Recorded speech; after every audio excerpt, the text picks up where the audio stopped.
My name is Thabang Molapo. I'm a Harvard South Africa Fellow at the Center for African Studies.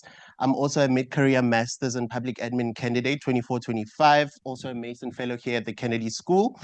And in my work in South Africa, I work at the intersection of accountability, public financial management, and service delivery, working as a technical manager at the National Audit Office of South Africa, the Auditor General of South Africa. These Dev Talks are a series of conversations with senior policymakers and academics who work in economic development. The Harvard Growth Lab pushes the frontiers of economic development and policy research, working closely with policymakers to create solutions and sharing our insights through teaching, tools, and publications, all to promote inclusive prosperity in our nations. We look forward to welcoming you to more of our events. Now back to today's event. It is my great pleasure to welcome today's speaker, Edwin Bernstein, the Executive Director for the Center for Development and Enterprise, CDE for short, in South Africa.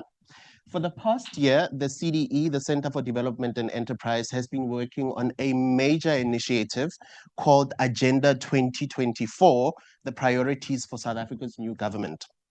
Agenda 2024 sets out to answer what is by far one of the most difficult, important, and compelling questions facing South Africa today.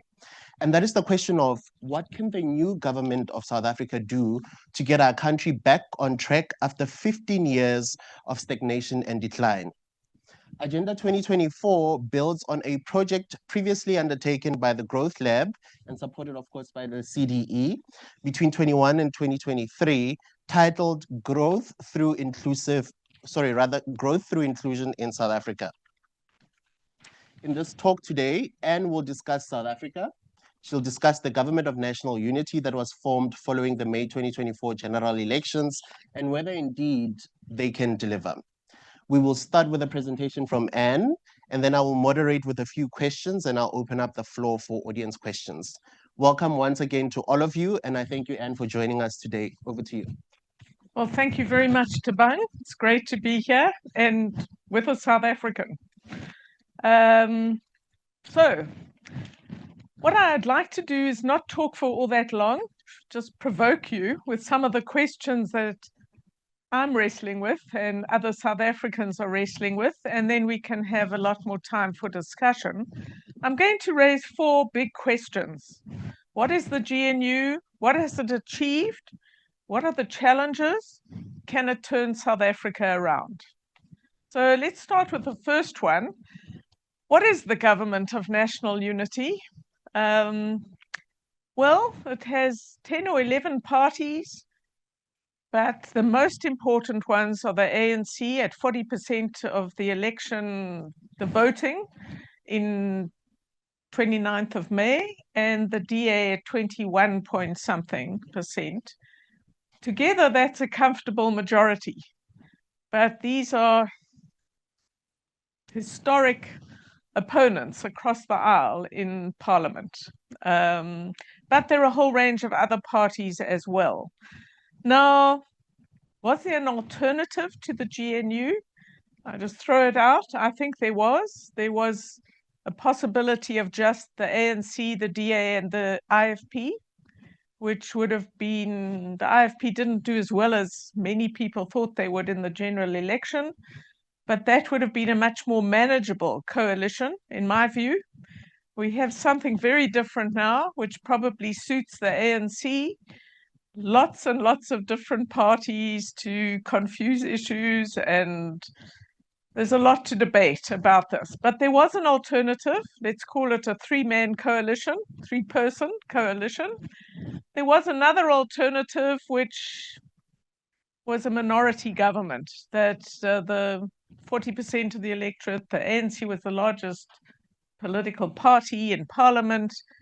They could have governed, not very easily, with getting support from the DA, but possibly others if they had gone a different route, much less solid, much less stable, but who knows? There's a lot to discuss there. Of course, the most important alternative was that the ANC could have gone in with, if you like, its offshoots of one kind or another, which is the EFF and the MK party, a dreadful option for South Africa. So that's the GNU. There was talk at one time that it would flow through to metropolitan government and provincial government. Well, in the most important province and metros, it hasn't happened. And that's another story we could talk about as well. So what about the second point, which is what has been achieved? Well, there's a lot to say here. In a way, you could say we've gone from a hegemonic majority rule government, the ANC for 30 years, to something very different. They have to compromise, and they're often being reminded by the media or their partners in government that you only have 40%. Don't behave as though you have 50%. The voters didn't give you 50%. That is a big shift, both in terms of power and mindset. You can imagine some 70 ANC MPs lost their positions, had to find other jobs. This has been incredibly disruptive for the ANC. I think it's very healthy, but you can imagine what it means for that political party, and it's still being played out. So that's the one thing. The second is, this is a far better option than getting into bed, than the ANC getting into bed with what you might call the anti-constitutionalists. And I think it was important that President Ramaphosa, in his very first statement, said, we accept the results of the election.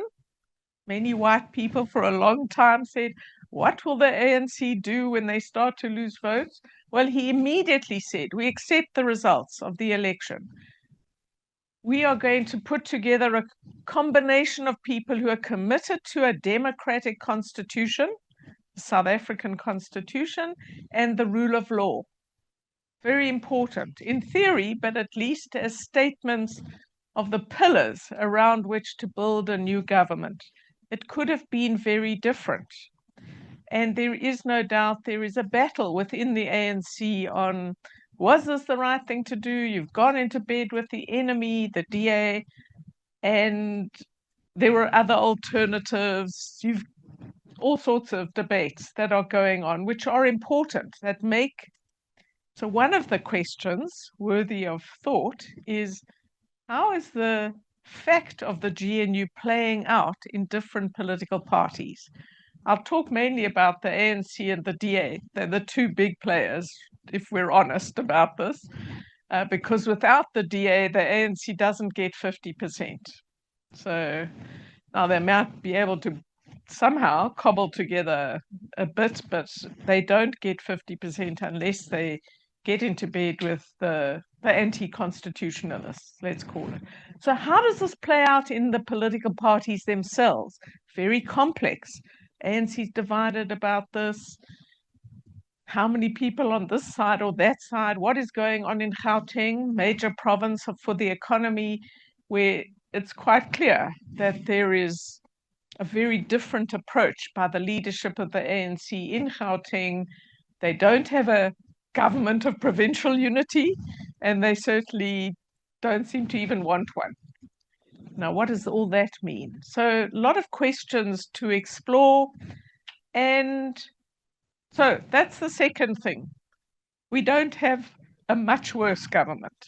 That could have really been disastrous for the economy, for everything. I think those of us who committed to the democratic ideal in South Africa would have been disastrous if the ANC had got into bed with MK, the Jacob Zuma party, or with the EFF. But there's more going on. Now, you can argue about, did the DA get as much as they might have done in the negotiations? Did Cyril, the master negotiator of 1994, outmaneuver the DA? We can debate that. But the truth is that now there is debate in the government. There isn't just one party. And just talking about the DA, there is another group with a very different set of views of how to think about economic growth, how to think about markets, how to think about the role of the state. Not that they're perfect or thoroughly thought through all of these issues, but it's different. So you're getting debate within departments, within the government. The DA has 6 ministers of state and 6 deputy ministers of state. And that's interesting. So there's a new kind of conversation. And certainly for CDE, a policy think tank, suddenly we're finding we're not just dismissed. It's sort of, oh, well, yeah, okay. Reluctantly, would you come and talk at a strategic planning for this department or that department? This is a whole new world, and I can go into a bit more detail about that. Now, the markets have responded very positively. The Johannesburg Stock Exchange, the bond market, all sorts of people. I think a lot of this is hype and hope. Some people weren't happy when I told I think it was the Financial Times, I thought there was a lot of hype and hope going on. But that's positive, and sentiment matters, but you've got to deliver. So this has meant the country is richer. The debt we are repaying is less because the currency's been boosted a little bit. And for the first time, there is a feeling of a window of opportunity. We haven't had this for 15 years, really. So lots to talk about in that area. Actual achievements. Well, some changes in visa policy and some efficiencies there. The Department of Home Affairs run by the DA. That's been, I think, very well, got a lot of media coverage and some positive shifts there. Some things the government said they wanted to do, but they didn't really want to do, and they didn't actually get around to doing. But now the DA minister has made some things happen. It's early days yet. So that would be one shift. There's a bit more openness in the Department of Trade, Industry and Cooperation. I was invited to go and talk to their strategic planning session for the next 5 years of the GNU. And well, they talked about our kinds of issues for the rest of the day. After we left, they were talking about this mad woman with different kinds of ideas. That's healthy. There's at least some debate going on. It's not just business as usual. Department of Public Works and Infrastructure, potentially important. I was a keynote speaker there at their strategy planning session, about 40 of the top managers with the minister. And again, I got a message later saying, oh, what you said shaped the day's discussion. He didn't say if anyone agreed, but he agreed, I think, with a lot of the things. So there's a lot of talk going on. At the same time, the president is signing things, and there's a feeling in the ANC of, we're going to continue implementing the policies and the legislation of the previous administration. So there's a battle, always a battle going on, and it's not quite clear yet exactly what's being achieved. So we can talk more about that. What are the challenges? Well, there are a lot. The country is in deep trouble. The economy is stagnant at 1%, 1.2 if we're lucky. The third quarter results have just come out, and even though we now have no load shedding at a national level from Eskom for the last 8, 9 months, this isn't turning into enormous vim for the economy. In fact, the last quarter we went back a little bit. So the country's in deep trouble, and there are lots and lots of things to fix, from the ports to the railways to the general cost of doing business, and too big a state which is incompetent in the economy. So all of this is still weighing down South Africa's chances of growth. How long will it last? Well, who knows? Could be 5 years. We have local government elections coming up somewhere between the end of 2026, November 26 to February 27, they've told us. I think it'll be November, my bet, but that's just my guess. November 26. The ANC has a big conference in 2027 where they elect the leader of the ANC. Now, it's convention, I think, that you can't have more than 2 terms as head of the ANC. What happens to Cyril Ramaphosa then? Do they flout convention or whatever? And then, whoever is elected head of the ANC, do they leave Cyril Ramaphosa as head of the government of national unity? So some big fundamental questions along the way. Who succeeds President Ramaphosa? Some people like him, some don't, but they think the alternatives are worse. That's a debate we could have. So quite a complicated look beyond 2 years or so. Now, President Ramaphosa, in my view, his future depends on a successful GNU.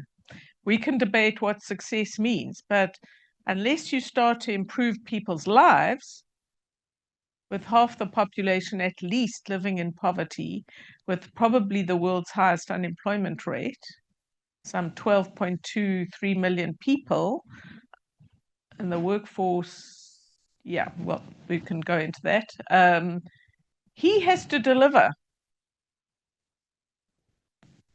Otherwise, I think he's out as ANC leader, and the party could move to, I don't know, I like to call them the forces of evil, but whatever, the EFF and the MK.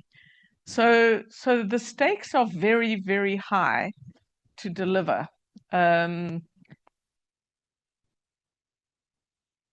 So let me turn to my last question, which Thabang was most interested in. Can the GNU turn the country around? Now, that's a very big question. There's some people who are saying, I know some DA people, they're saying, in 2029, we have to have improved the economy and improved employment.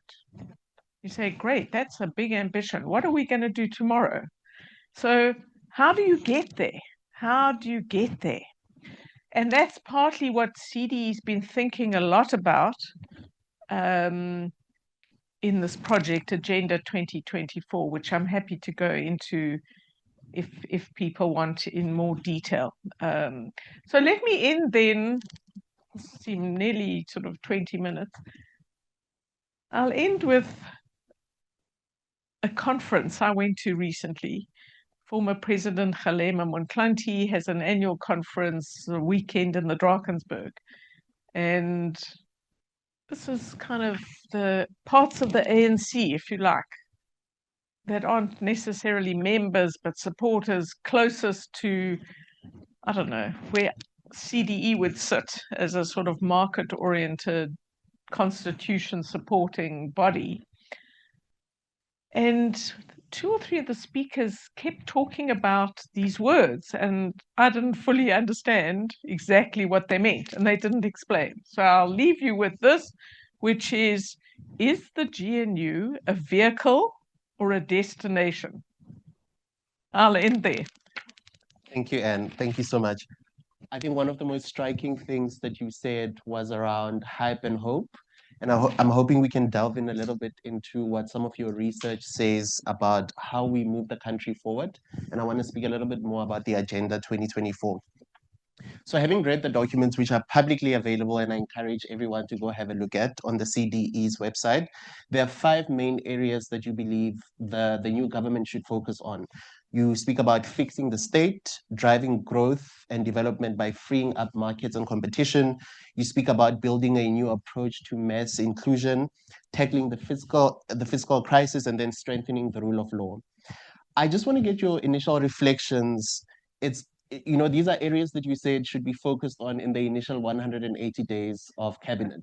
It is now day 153. today since the new cabinet came into office. And I'm interested on your initial reflections of the new government, the cabinet, its composition, its size. And I'm asking specifically in the context of two specific questions and actions that the CDE says the government needs to take. You speak about government needing to reorganize the presidency and the cabinet, and there you were advocating for the appointment of two ministers that would be outside parliament. Then you speak about appointing the right people in mission critical public sector jobs. So when you look at what we have in cabinet, in office, what are your initial reflections of the GNU? Oh, that's a lot of issues. Great, great question. Okay, let me start with when a country is in as deep trouble as South Africa is today, we could make a list very quickly, all of us, of crises that goes on and on across the whole blackboard. And the challenge is to discipline yourself, CDE as much as anyone else. If the government has to discipline itself and everyone trying to influence it on what are the catalytic priorities? If we get this right, a whole lot of other things will flow from that. So we said to ourselves, we should have started this much 2 years ago, 3 years ago, but we didn't. We got the funding for this Agenda 2024 at the end of last year. And we underestimated how long it would take us. And we have slowly moved away from the first 100 to the first phase, we now vaguely say, of the new government, because we haven't finished and change takes time, reform takes time. I don't think they're moving as fast as they should, but that's easy for me to say, sitting outside. So the first challenge, I think, when a country's in trouble is, where do you start? You want to start with the growth strategy. All of us would want to start there. The problem is you can't. And if you read Ricardo's report from last year, he would talk about a number of things you have to do. So what we decided was you can't develop a growth strategy when the ports don't work. And sort of who's going to invest then? You've got to send some big, bold signals that there's a new sheriff in town. That's the first thing. You're turning the Titanic around. And we chose 5 areas, partly coming out of the work Ricardo had done and our own work as well. The first is you've got to fix the state. And there are 2 documents on that. I'll come back to the detail in a moment, which was one of Ricardo's and the Growth Lab's big conclusion. The state has very little capacity. It's not everywhere. There are pockets of capacity, but this is a very hard thing to think about when you don't have a state that can actually do things. Who are you talking to if you want reform? And everyone in the country, business, everybody else would keep saying, oh, the state is weak, and corrupt. The state must do this, then the next thing. And you say, well, put the 2 things together. It's very difficult. So that was the first challenge. We said, fix the state. And I'll talk about what we chose there. Part of that is, well, everything's part of that. The fiscal crisis. We spend more than we take in revenue, and we have a massive debt. And the fastest rising item in our budget every year is debt repayments, which instead of paying for better schooling or roads or whatever, we're paying our debt back. So that's got to fix that. And you can't be on the edge of, if your country can't manage its finances, investors are going to say, should we go there? What's going to happen? Let's go somewhere else with less debt. So it's a big factor in growth. The third thing was, so that's the second sort of big area. The third big area was the rule of law, which essentially is the entire criminal justice system that isn't working well. But if you think of state capture, this was all about these very clever crooks, an elite looting the state. They were smart. They said, we must deal with all the institutions that could catch us we must weaken them. So the Revenue Service had a very effective unit to go after rich people and their ill-gotten gains. They smashed that. The National Prosecuting Authority, which is the key body that can actually prosecute you in court, they smashed that. So what do you choose? We decided to choose two institutions, which I'll come back to. The fourth area was a very big area. We couldn't just leave out growth, and we said, well, the state is weak, you've got to free up markets more. Business can do more. Markets, competitive markets, not particular companies. Competitive markets can do more. How do we do that? So that was not a growth strategy. And then the fifth thing was very important, was basically employment.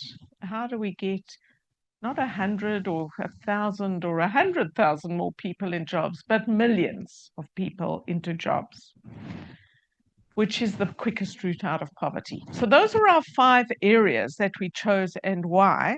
Now to answer the difficult question. The new government, election 29 May, middle of June, they had 2 weeks to form the government of national unity, a government, very little time. A failure of our constitution was much too little time. Most other countries, you have more time.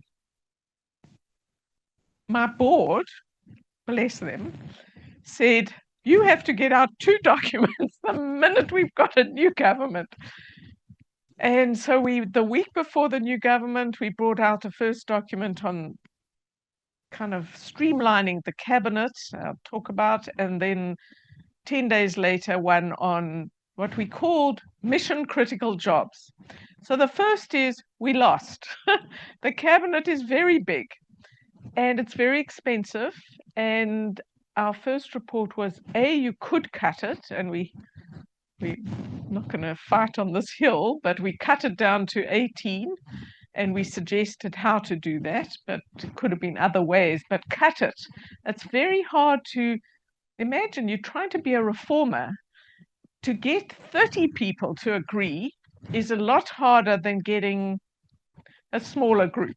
And so there was a logic to why you've got to cut it besides costs. And then the way in which the cabinet and the presidency works is things are coming to cabinet that are ill thought through, which is being polite, according to people who've been in the cabinet previously. It's not working the way it did more or less in the first 15 years, where there were clusters of cabinet ministers, there was serious conversation, and you would be told to go home and do more homework, department X or Y, before you come with some proposal to the cluster of ministers before it came to cabinet. This is not working at all. So we had a whole range of suggestions to go back to some things that worked well in the Mbeki era, essentially. And then some adaptations to Operation Vulindlela to cut things dramatically. So that was the first document, which is, they're all short. These are action reports, which have to end with, here are our recommendations. Do this, do that, do the next thing in a short period. We stopped saying what we meant by short, but do these now was the sort of injunction and how we pushed it in the media. The second document comes out of a conversation I had with a donor, funnily enough, when Cyril Ramaphosa was first elected, a donor in New York, a South African, who gives us money and who supports all sorts of things, including the rugby team in South Africa, and Saya Kolisi. He said to me, I assume that Cyril has identified the mission critical jobs and he's going to put good people there. Well, we didn't. And I'd always been thinking about this. So what our second report was, look, we know there's been cadre deployment. We know there's been state capture. What we should do is, hypothetically, take 120 top positions, CEOs of big state-owned companies, Transnet, CEOs of, I don't know, critical other institutions, the NPA, and departments, the top official, the minister. Identify your mission critical jobs and have a fair process that is quick that asks all these people to reapply for their job, and in some fair way you assess, are you the right person for this job? Because the future of the country depends on it. So we developed this notion and how to do it, and it hasn't happened yet. But it's in people's minds. I went to a conference on Operation Vulindlela just after we'd brought this document out, full of government people. And as I drove into the hotel, I thought, I don't know how popular I'm going to be today. Well, let's see what happens. And I walked in, and there were two people very close in the presidency. And they just laughed when I came in. They sort of said, come over here. And they hugged me and they laughed and they said, oh, we're reading your documents. Very interesting. And a number of people came up and said, yeah, you made some good points. And so we were being read and heard. We certainly didn't win on the size of the cabinet, but this will take time. I can tell you some more stories of where we are getting some traction. We're just the last 6 weeks starting now to get some traction from our proposals, and the 7 documents we've released, there are 3 or 4 more to come. And I want to be able to come back to that a little bit later around, the composition of the cabinet, the appointment of people and what that means for us, because those are quite foundational, to the other issues that you bring up around growth, opening up markets and so forth. If you don't have the right skills in those key positions, it impacts. I'll come back to that later around what do we then do going forward, but I want to lean in a little bit on Project Vulindlela or Operation Vulindlela. I think there is a need for clarity on what it is and how it differs from some of the proposals that you're making in your research. So if you could spend a little bit of time clarifying what it is and how it differs, and I'm going to ask one additional question afterwards, and then I'll open up the floor. So Operation Vulindlela is a good thing. Essentially, it's a very small group of people in the presidency and the treasury that help to push ministers to adopt reforms and kind of try and monitor what's happening. This is a case of rewriting history because they now describe themselves very differently from how they described themselves at the beginning. And it's confidence and so on. This is a good thing. They're good people there. It's tiny. They're very few people, but they were very important in getting the decision through the cabinet, let's just say, to allow private producers of energy to produce as much as they could possibly do. First was 30 whatever megawatts or whatever, and then it was, is it 100? Then the president said, just produce as much as you can. They were instrumental in that. Now, it's all got very murky and confused. The president in 2022 formed, there are 3 working groups, the business and the president, and they're working on 3 issues: electricity, getting an electricity market, getting supply, transmission, everything you can think of. Electricity, logistics, which is essentially Transnet, ports, rail, commuter rail as well, which has dropped phenomenally. I mean, we used to have, I can't remember the numbers now, it's in our documents, but commuter rail, which is different from like cargo rail. So that's the second area. They call it logistics. And the third area is crime and corruption. So business and government chose those 3 areas, and they've tried to focus on those 3 areas.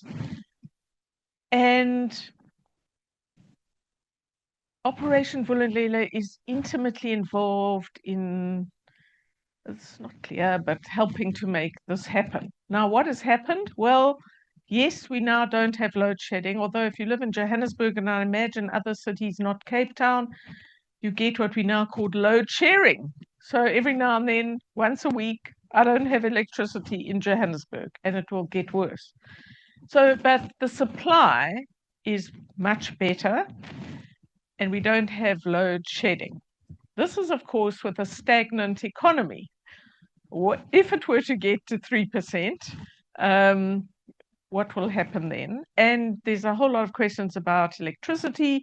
You should listen to the interview I did recently with the chairman of Eskom on our website.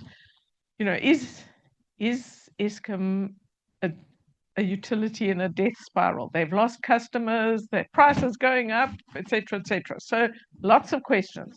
But they've made a difference there, they would claim. This is where hype and hope might come in. But logistics, I don't think they've made progress at all. This is debatable, but that would be my assessment, or certainly completely insufficient. Crime and corruption, they would say it's the slowest of the three.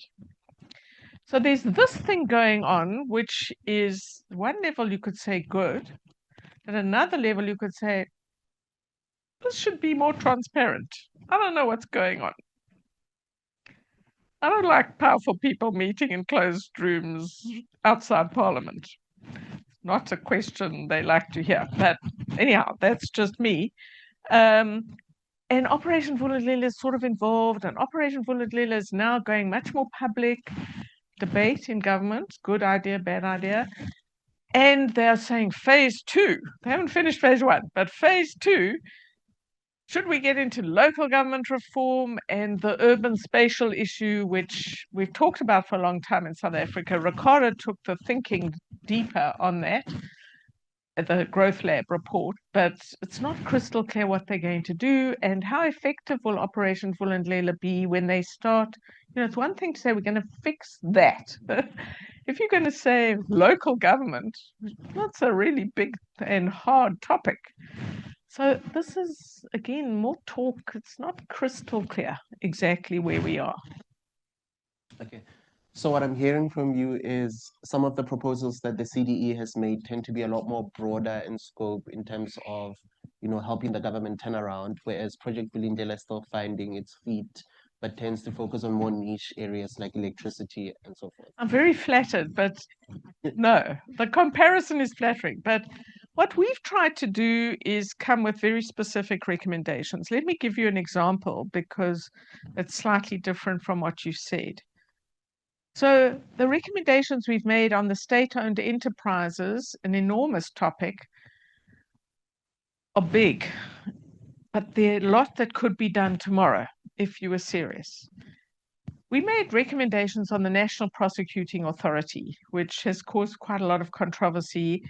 And then last week I was invited to talk at the National Prosecuting Authority strategic planning session for the next 5 years, which was, they were really angry, it seemed, on what we were saying. And we were saying two things. One, there has not been one major politician or very senior person the Zondo Commission told us was involved in state capture who has been successfully prosecuted. They didn't like that. They said, look at our annual report. We're so busy with all sorts of things. And we said, yes, but we're interested in the big guys, the big fish, which would send such a big signal to the country and investors. You're not really making progress there. So we had some recommendations, the most important one of which was the president should appoint, not a commission, but a retired judge to do an inquiry on why is the NPA not successfully prosecuting big and powerful people and rich people who can hire the best lawyers in town. What's the problem here? Now, there's a lot of people saying, oh, this reason, that reason, there are all sorts of allegations. A retired judge could look into it. Think of the Nugent Commission into SARS. In 6 weeks, he said, fire the ex-CEO, do this, do that. And then the report came in another 2 months or so. And SARS is well on its way to being a world-class institution again. We're saying, it's different, but get an objective, impartial kind of retired judge to look at this.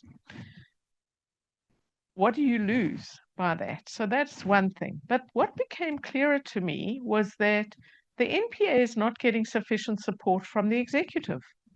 So in August 2023, the head of the NPA, this is the legal process, asked the president to get rid of a very senior official in the NPA, the Johannesburg head of prosecutions. The president has yet to respond 15 months later. Who did former Deputy Minister of Sports, Zizwi Kodwa, apply to a few weeks ago to have his charges of corruption set aside? That very man. Now, I don't know anything. I'm just raising the question. But why hasn't the executive replied? Why has the Minister of Justice not made sure that the NPA has full, unhindered access to the files and the archives of the Zondo Commission? What possible reason could you have? So we're making very specific practical recommendations. This is an area where there is a crime and corruption working group, but they're doing other things. And this is one of the things we're looking at, and a question you can ask.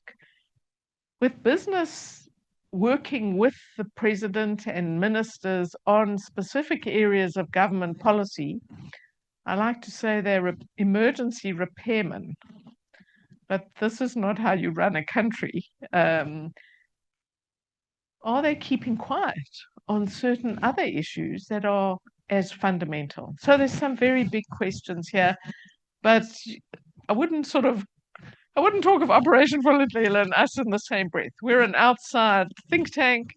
They're inside government, very close to the presidency, and obviously as a think tank, we're choosing issues that other people avoid. If something's working and it's going well, you don't need us. So it's a very different kind of thing. All right, I want to open up the floor to some questions. I have some additional questions, but I don't want to monopolize. This is Emil. I'm a public policy student here, and I'm writing my master's thesis on climate adaptation finance in Cape Town. So very interested. Could you speak a bit more to corruption, what role it plays in society in December 2024? And specifically, I think corruption played a major theme in the news coverage of the election and how people voted. So I'm curious if it is mainly a political problem, or if it's also a policy problem when you talked about state capacity and so forth. Like, how seriously should we take the issue of corruption? And if you have time to also comment a bit on the role of climate change more generally, I would be very curious to hear that, but that might be overstretching. Thank you. Perfect, thank you. There's a gentleman over there. Thanks so much. I'm postdoc researcher at African American Center.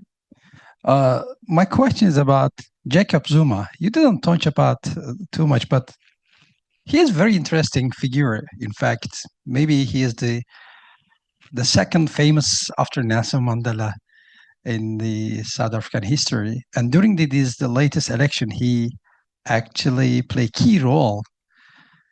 And during his presidency, he also mentioned he underlined too much on ethnicity. I mean, so in the future, do you see any ethnicization of the politicians? I mean, the political parties, because in the last election, we saw much about Jacob Zuma's clan and Zulu and Natal region and so on and so forth.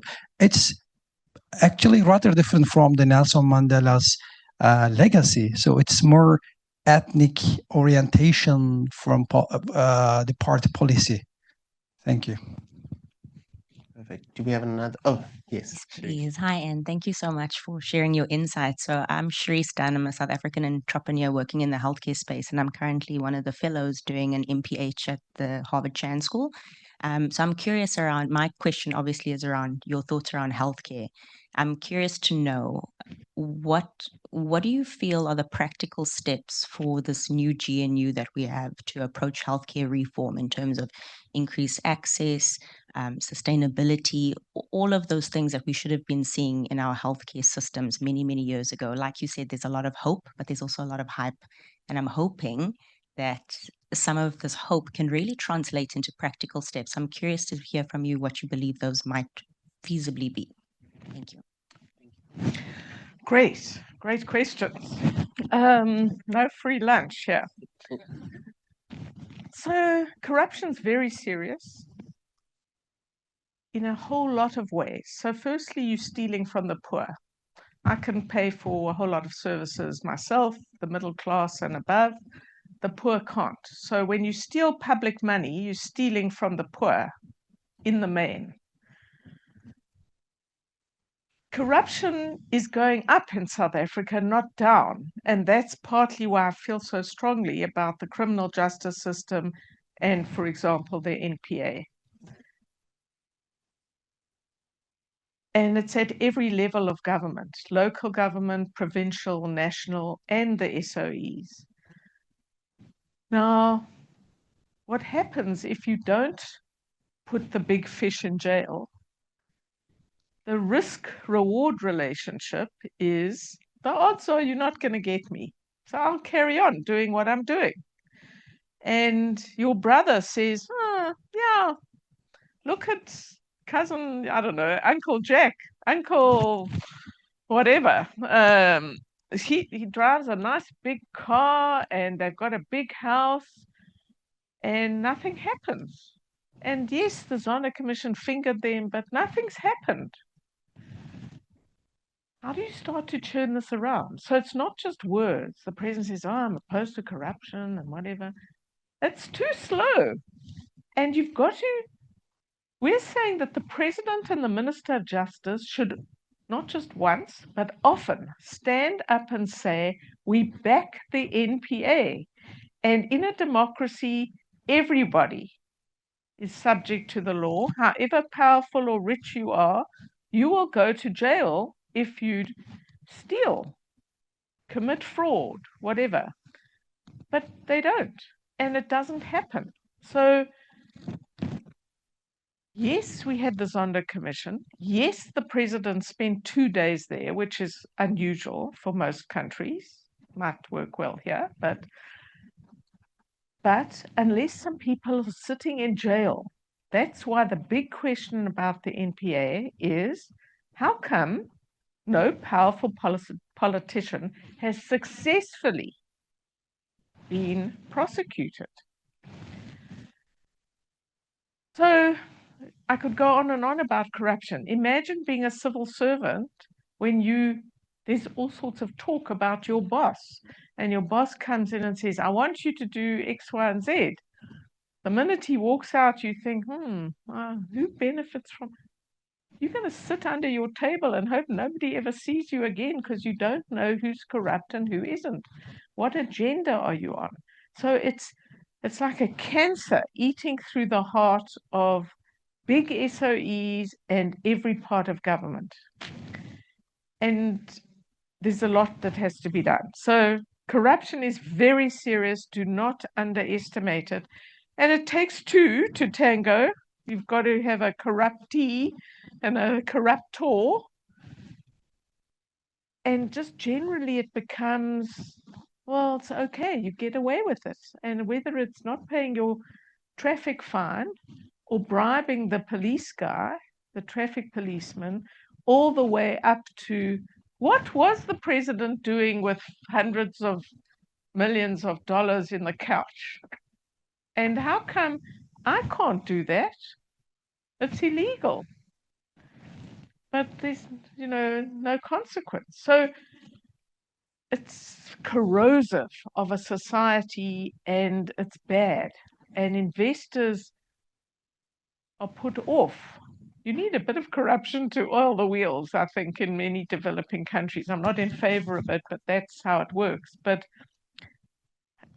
you might come along and bribe somebody to change the law. And then I've got a 30-year investment in a mine. Then what happens? So do not underestimate the sort of many tentacles of this. That's the first thing. I'm the wrong person to ask about climate change. I'm ignorant. Jacob Zuma is, in my view, an unbelievably corrupt politician, and he neither supports, he wants to destroy the Constitution. He doesn't believe in the rule of law, doesn't believe that Parliament should be accountable to the Constitution in any way, doesn't like the idea that judges can say, "I know you're not allowed to do this, back to Parliament," kind of thing. He's very smart. I think he's one of the most clever politicians we've seen in South Africa in my lifetime. He is reintroducing ethnicity. He did it when he was president, 100% Zulu boy. He's appealing to an ethnic audience. He hopes he can go wider than KwaZulu-Natal. I hope he's wrong. But he's certainly reintroducing ethnic politics into the country. It's very worrying. So I think this is contrary to what Mandela tried to do and the spirit of our Constitution, and it could be very dangerous for the country. And unless we, so let me leave that there. I agree with you. Then healthcare is not an area I'm a specialist in at all, and my center doesn't do work in this area. We have the same minister as we had previously, who didn't manage to change anything. In fact, I imagine healthcare got worse under his watch. You know, healthcare is all about people. It's who should run the hospital, who should run the Gauteng Health Department. Why does nobody ever get fired? So, you know, there's appalling levels of service, again, for poorer South Africans, unbelievable levels of service in many places, probably not all. It's just incompetence. So if you point people who, you know, just because you're a doctor doesn't mean you know how to run a hospital, which this school would tell us very quickly. And I'm not very hopeful on healthcare. You've got the same players. Gauteng Health Department's terrible. Nothing ever happens. People don't get fired. There's terrible corruption and incompetence and a lack of care. That's what's so, there's just a lack of sympathy and empathy for patients. So I'm not very optimistic about healthcare at the moment. It's an ANC ministry, same person. Why would you appoint the same person when he did a rotten job last time? And then this obsession with the national health insurance is not helpful. Everyone deserves, we want a country where everybody has access to a decent level of healthcare. Absolutely. Surely you start with what's working and build out from there rather than trying to kill the private sector. So this would have massive economic implications if they did introduce the NHI as they're proposing. Now, the president, just before the election, signed the NHI bill, contrary to all the objections. There are people, I don't know if they can prove this, that say he forgot that almost all civil servants have private health care and private health insurance, and that there was a big opposition to this bill that would destroy the private medical aids. And you would, the middle, I don't know, the professional class, firstly, doctors, nurses, and others will leave the country because they don't want to serve. And especially when the healthcare system is falling apart, the public healthcare system. And many professionals would go if they couldn't have access to their desired healthcare professionals. So this is a really important, like, hinge issue. And the Minister of Health is not listening to anybody. Can you find a compromise? It's one of the red lines in the GNU between the ANC and the DA. I don't know where we're going to end up there. It's going to be a big battle. Right, thank you. And I'm just watching the time. We only have 2 minutes left. I'm having such a good time here. I have so many questions. But before we close out to everyone, and there's two specific issues that I wanted to follow up on. The first one is your call for rationalization and consolidation of specific center of government departments. So you're talking about rationalizing Treasury, the Department of Cooperative Governance, potentially looking at consolidating the Department of Women, Children, and People with Disabilities, as well as the Department of Planning, Monitoring, and Evaluation. I just want you to share a little bit more about how do you push back at worries and concerns that, you know, consolidating and rationalizing in this way may take away from or may dilute focus on the critical issues that these departments specifically deal with. I think that is one of the arguments that people Okay. bring up. And then finally, sorry, and just in closing, if you could also Let me let us answer know. this Okay. question. Firstly, we're not calling for rationalizing the Treasury at all. Okay. Secondly, the Department of Women, what is it? Women, children, and people with disabilities. Is a ridiculous department, should be closed down yesterday. Every department should be thinking about women. What are you talking about? What is the point of this? So it's either a great big insult because it's a tiny department with a tiny budget, or women are more than half the population. I don't understand what this is, and I'm totally opposed to it. So women's issues are really important, and I think every minister should be charged to think about them, whether it's in health or education or anything else. But to think that you can have a little department that deals with this, it's generally somebody who's very ineffective, is insulting. So that one's easy. Look, if there are too many ministries, the presidency has expanded enormously. There's a security minister, there's a minister of monitoring, planning, and evaluation. Nobody knows what she does.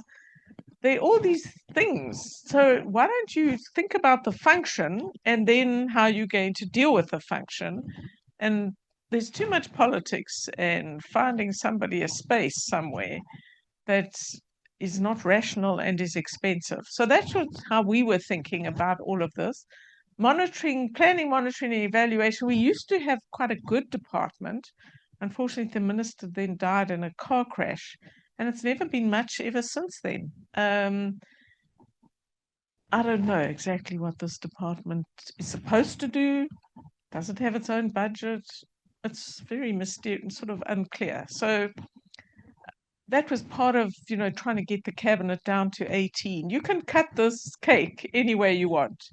You've got to choose your priorities and then work out, you know, where you want to put your kind of focus. And the presidency is too big. Parliament, much to the chagrin of the ANC, I think, and the presidency has just decided that, like other departments, we will have a parliamentary committee to supervise the presidency. It's a lot of money, growing amount of money. They don't like that at all. I think it's a jolly good idea. Let's find out what people are doing and let them account to Parliament. So I think there are a whole lot of areas you could rationalize.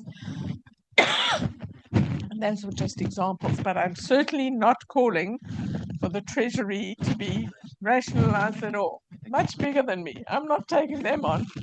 Okay, great. And my last question is about what your call is to everyone in this room, everyone in South Africa. I know a lot of your work is focused on influencing the Treasury, but I'm wondering how the public gets involved with using your reports to influence. How do Chapter 9 institutions use this information to influence in the spaces where they work?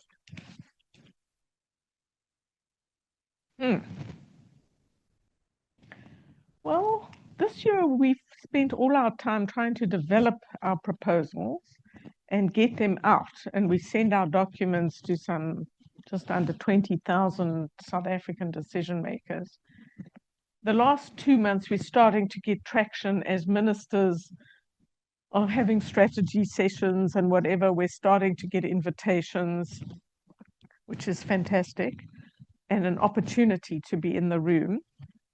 I would like next year to spend a lot of time taking our documents and our recommendations and looking for allies, sort of trying to talk to more people, to get more people in civil society and business to back our recommendations, and to sit outside ministers' doors or DG's doors if they won't talk to us, to say, we've got something to offer here in a constructive way.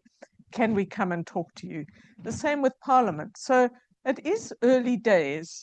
I do think there needs to be much greater urgency in government, but when you sit and look at a department, as I did recently, and you look at 250 people around the room, and you think, oh, you have to be a really decisive leader to change direction here, because you've got this empire around this policy and you've got that empire around this policy. How are you going to move that? So change management, we have to be more urgent. South Africa's challenges are urgent. But I think what we've learned this year is that it takes a bit more time than we realize. And this 100-day notion from FDR is very appealing, but it's quite hard to do when a country is in such deep trouble as we are. Thank you so much, Anne, and thank you to everyone for joining us. Please, a hand of applause for Anne, and please. Thank you. Good questions.